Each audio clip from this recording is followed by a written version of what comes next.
c'est Suzugo, j'espère que vous allez bien. On se retrouve aujourd'hui dans une nouvelle vidéo pour l'essai de cette MV Agusta Brutal 1000 RS de 2021.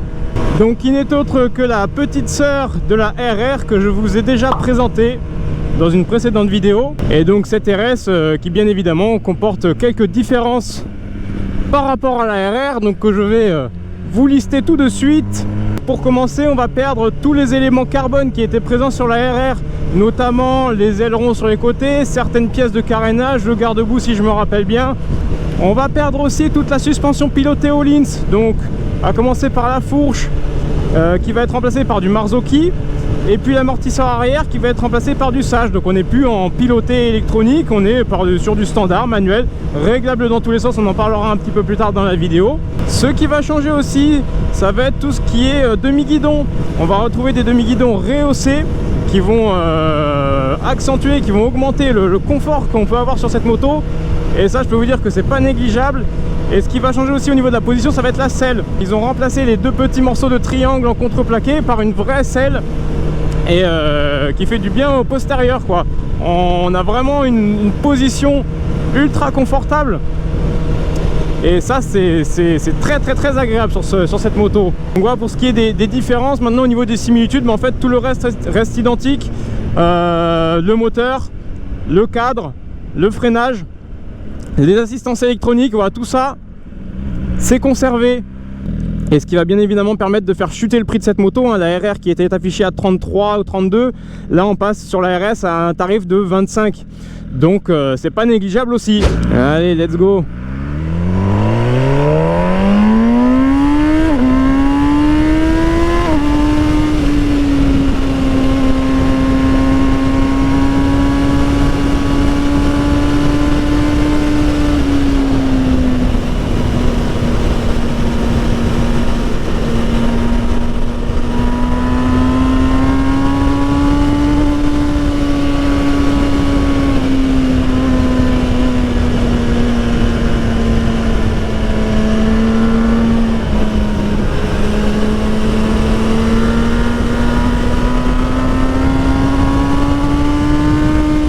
Cette moto est vraiment dingue.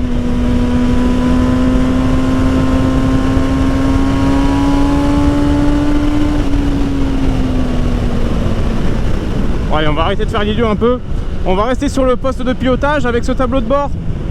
Donc on garde l'écran TFT de la RR, toujours aussi bien fourni, compteur, compte-tour, indicateur de rapport engagé, l'heure, la jauge à essence. Voilà, toutes les informations standards, classiques. On va retrouver la centrale inertielle avec l'angle que vous prenez à gauche et à droite, ainsi que léger à l'accélération et au freinage. On continue avec les assistances. Donc on a le traction control avec plusieurs niveaux de sensibilité. On va avoir l'ABS et on va avoir aussi l'anti-wheeling que j'ai activé aujourd'hui.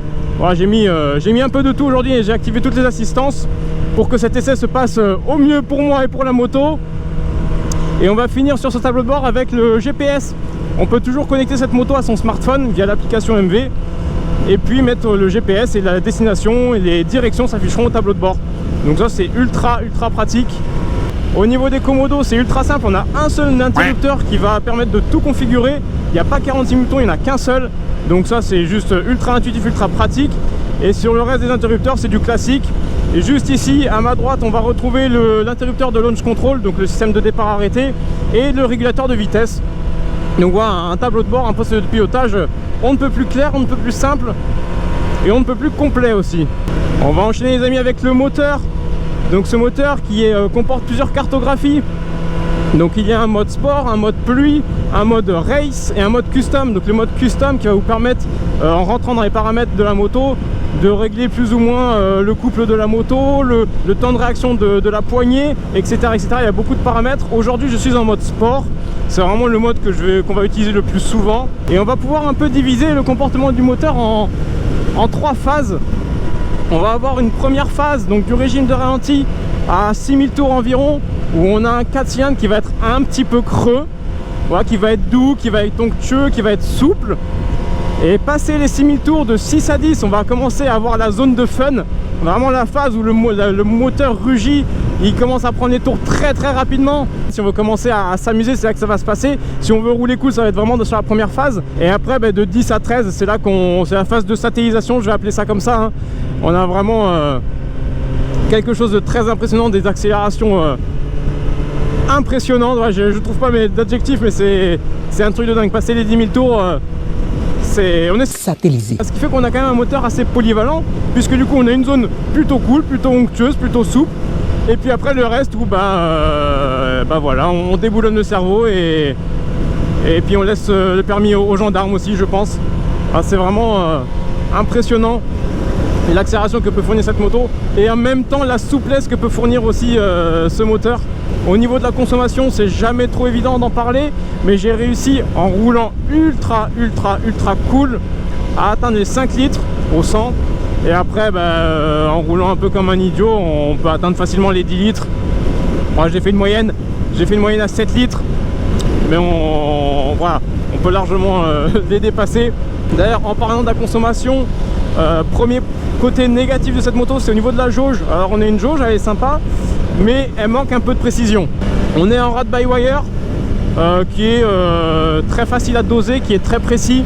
Voilà, ça saccade pas, on n'a pas de mal à le doser, que ce soit sur les faibles accélérations en centre-ville ou les grosses accélérations. C'est vraiment très précis, donc rien à dire là-dessus. Au niveau de la boîte de vitesse, on a le shifter, donc montée, descente, très agréable, hein, toujours. Ça passe relativement bien, ça claque un peu, mais ça passe bien. En fait, si on roule avec des bottes de moto, c'est un peu ferme, mais ça va passer relativement facilement, qu'on soit au régime ou à bas régime, ça passe très bien. Le rétrogradage reste quand même plus ferme que la montée des rapports, mais ça passe relativement correctement. Donc ouais, je pense pour ce qui est du moteur, je crois que je vous ai globalement tout dit. Je vous parle pas du mode pluie. Voilà, le mode pluie va assouplir un peu les accélérations, on va avoir un peu plus de traction control. Voilà, dès qu'on va ouvrir en grand, si la route est humide ou quoi, s'il y a un manque de grip, eh bien ça ne va pas accélérer convenablement. Voilà, c'est à ce niveau là que ça va se jouer. Donc c'est pour ça que je prends pas trop le temps de vous en parler. Voilà, je parle vraiment du mode sport qui est le mode le plus courant. Tout ce qui est partie cycle, donc on garde le cadre tritubulaire de la RR, donc qui est toujours aussi efficace, toujours aussi stable, précis. Au niveau de la suspension, je vous en ai déjà parlé, donc on est sur une fourche avant 50 mm Marzocchi, réglable dans tous les sens. L'amortisseur arrière sage, pareil, réglable dans tous les sens. Ils font totalement bien le job, vraiment rien à dire sur la suspension. La moto s'inscrit bien en courbe. Une fois qu'on est en courbe, ça bouge pas d'un pet. Il n'y a pas de mouvement parasite. C'est très bien suspendu. Au niveau des pneus d'origine, c'est les Pirelli Super Corsa SP V3 Meglavi qui font pareil très bien le job. La moto met très vite en sécurité, hein. Dès qu'on a roulé quelques kilomètres, qu'on commence à inscrire la moto en courbe, ça bouge pas. C'est très fluide, très sécurisant, j'ai envie de vous dire. Le freinage full Brembo, avant, arrière, Durit Aviation, mètre cylindre radial, étrier radio Brembo, style EMA 4 pistons, disque flottant 320 mm pour l'avant, je crois que c'est 220 pour l'arrière. Le tout en ABS, je peux vous dire que ça freine très fort. Voilà, avec deux doigts, hop, ça plante grave. C'est un truc de fou, c'est un truc de barjot le freinage, même l'arrière, hein. L'arrière, on a un vrai freinage arrière, on n'a pas juste un ralentisseur, on a un vrai freinage. Donc ça, c'est d'autant plus agréable. Et puis l'avant qui est adjectif fulgurant, voilà, un freinage avant fulgurant.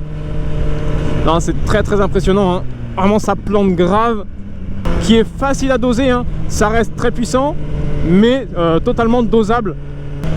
Donc là, ils ont encore tapé dans le mille, hein, une partie cycle de fou, une motorisation de dingue, un confort. Donc vraiment, je vais insister un peu là-dessus. Autant la RR était assez exclusive au niveau de la position, autant la RS c'est ultra agréable de la conduire au quotidien. Ouais, j'ai fait quasiment 500 bornes avec en fait, et j'ai fait de longs trajets avec, et rien à dire, vraiment rien à dire. Le confort est juste présent, il est juste là. C'est les demi-guidons rehaussés comme ça, c'est trop bien. La selle, elle est trop bien. On a vraiment un roadster sportif qui n'est plus exclusif comme l'était la RR. Et ça, c'est juste ultra agréable. On peut vraiment enchaîner les kilomètres sans problème. Au niveau de l'éclairage, on est en full LED avec un faisceau bien large, bien étendu, mais vraiment très large. On va facilement éclairer les deux voies ainsi que les bas-côtés. Donc ça, c'est ultra pratique, ultra bien. Quand on va s'inscrire en courbe, dès qu'on va incliner légèrement la moto, on va avoir un feu additionnel qui va s'allumer et ça va éclairer l'intérieur du virage. C'est plutôt agréable. Au niveau point négatif, ce que j'ai remarqué, bon, c'est l'angle de braquage qui est assez faible. Donc si on veut faire des demi-tours sur route, il faut prendre bien large, il ne faut pas que la route soit trop étroite. Et un autre point négatif, ça va être au niveau du tableau de bord. Il est assez bas, ce qui fait que si on veut regarder les informations, ne serait-ce que la vitesse à laquelle on roule, il va vraiment falloir baisser la tête.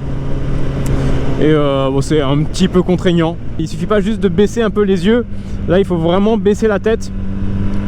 Donc voilà, petit point négatif là-dessus. Et puis la jauge dont je vous ai déjà parlé qui manque de précision.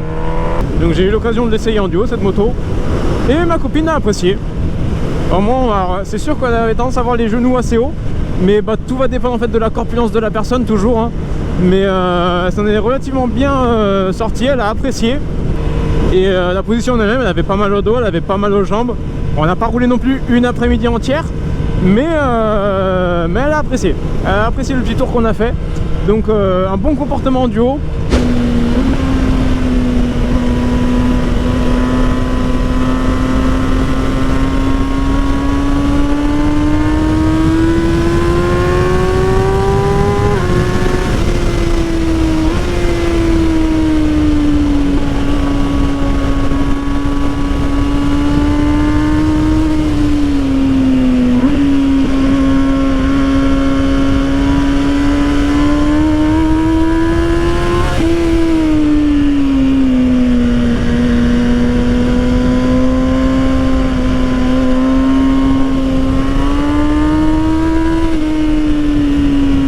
La moto est vive sur les changements d'angle rapide.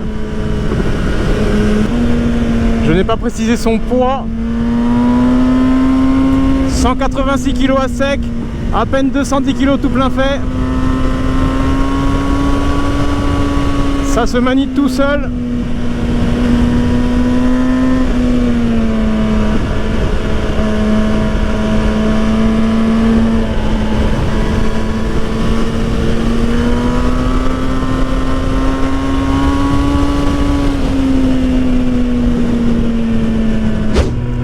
Bon ouais les amis, je crois que je vous ai dit tout ce que j'avais à vous dire.